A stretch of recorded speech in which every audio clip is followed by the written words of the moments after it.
We heard from journalists here who've done some pretty difficult stories that require winning the trust of people who are in difficult situations. And that's what it was great to hear about, how they approached it. Ways that they tried to gain the confidence and trust of people to tell stories that would otherwise be difficult to tell, but that the public really needs to hear.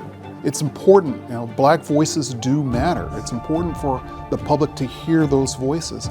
And it's important for those Black voices to know that someone cares and sees them and wants to amplify that voice.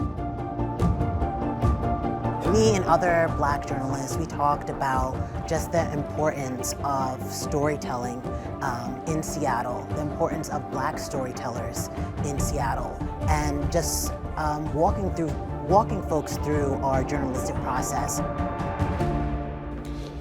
This was a great chance for journalists to explain, to talk about, to examine the sort of process they go through in a public way, so that the public, the other journalists here, can get a sense of what it takes to do some of this reporting. It's not just collecting facts.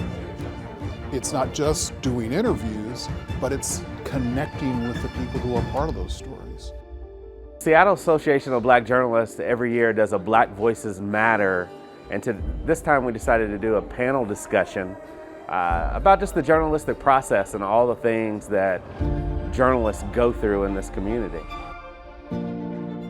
It's important for Black journalists to have, a space where they can talk about the issues that they're experiencing in the field, the issues that they're experiencing, during their reporting process, but also like a space where they are uplifted and can be amplified.